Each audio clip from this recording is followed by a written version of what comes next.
गीता उसके नजदीक गई और कहा, चलिए भाई साहब, काम हो गया ना। चुगलखोर औरतों की तरह यहाँ पर चुपचाप हमारी बातें सुनी जा रही हैं? ये नहीं हुआ कि चुपचाप अपने कमरे में जाकर बैठो। जब काम होता है तो कमरे से बाहर नहीं निकलते। अब जब काम नहीं है तो यहाँ कान लगाए हमारी बातें सुन रहे हो। गौतम ने झिझकते हुए कहा, नहीं मम्मी जी, आप गलत समझ रही हैं। मैं तो बस यहाँ पर वैसे ही खड़ा था। मैं अच्छे से जानती हूँ तुझे, तेरा वैसे भी क्या है। चल ठीक है, हो गया ना तमाशा। अब तो कम से कम निकल जा। जाओ मेरे लिए जाकर अदरक वाली चाय बना और जल्दी से मेरे कमरे में लेकर आ। जी मम्मी जी, आ रहा हूँ। अवनी गीता का ऐसा सख्त रवैया गौतम की ओर देखकर दुखी थी, लेकिन वो चाहते हुए भी कुछ बोल नहीं पा रही थी। वो गौतम के नजदीक गई और उसने कहा, गौतम, असल में अभी हम लोग डिस्कस कर रहे थे, शाम को मैं, मॉम, अंकल और नील एक बिजनेस मीटिंग में जा रहे हैं, तो मुझे आने में थोड़ा सा वक्त लग जाएगा। प्लीज तुम पीछे से अपना और घर का ख्याल रखना। गौतम ने मुस्कुराते हुए कहा, हाँ अवनी, तुम चिंता क्यों करती हो? जब मैं यहाँ पर हूँ तो सब कुछ अच्छा ही होगा। सबका ख्याल ध्यान से अच्छे से रखूंगा। चलो एक काम करना, जब तुम वहाँ पर पहुँच जाओ तो मुझे फोन कर देना कि तुम लोग आराम से पहुँच गए हो। और हाँ गौतम, डैडी जी के पास भी अस्पताल में एक बार चक्कर लगाते आना। वहाँ पर हो सकता है तुम्हारी कोई जरूरत हो। वैसे तो उनकी रिकवरी काफी बेहतर हो चुकी है और वो पहले से अच्छा महसूस कर रहे, लेकिन फिर भी तुम अगर उन्हें एक बार देखोगे तो मेहरबानी होगी। अरे अवनी, क्या बात कर दी? मेहरबानी कैसी? मैं भी तो इस घर का कुछ लगता हूँ या नहीं?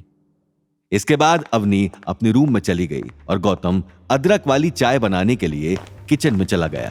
तभी गौतम के फोन पर कॉल आया। उसने कहा, हाँ फिरोज, बोलो। आज ही? लेकिन तुमने तो मुझे बताया नहीं कि आज की कोई पार्टी है।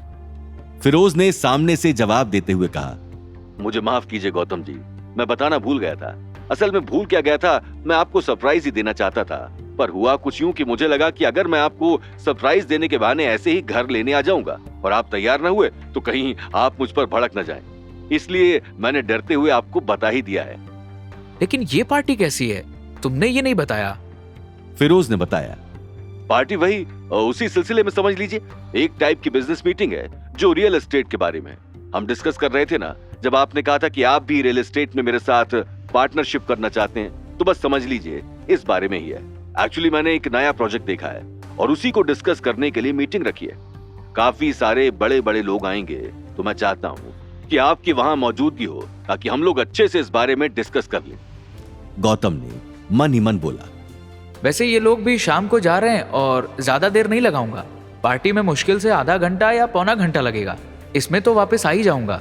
फिर मेरा काम आसानी से हो जाएगा और इनको पता भी नहीं चलेगा। हाँ, यही सही रहेगा। शाम को अवनी और गीता सौरभ और नील की गाड़ी में बैठकर उस पार्टी के वेन्यू के लिए निकल गए।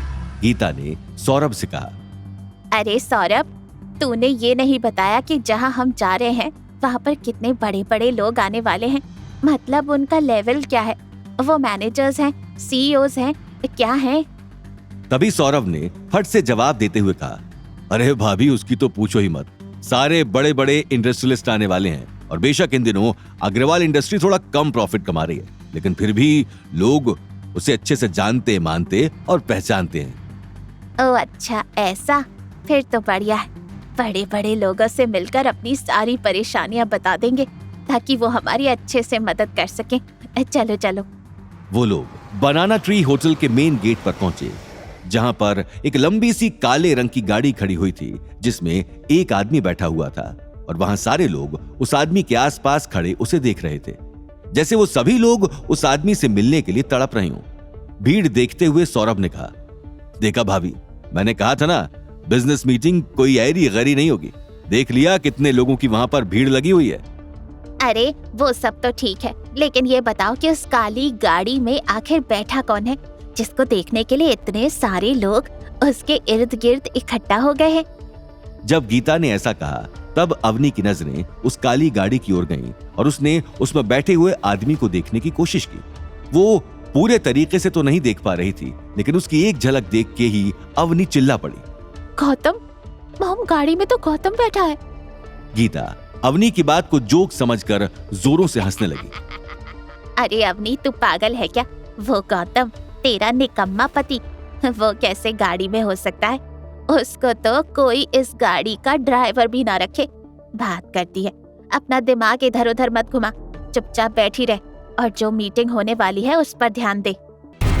आगे की कहानी जानने के लिए देखिए अगला एपिसोड सिर्फ पॉकेट एफएम के यूट्यूब चैनल पर और रॉयल वारिस के सारे एपिसोड्स को सुनने के लिए डिस्क्रिप्शन में दी लिंक से डाउनलोड करें पॉकेट एफएम ऐप।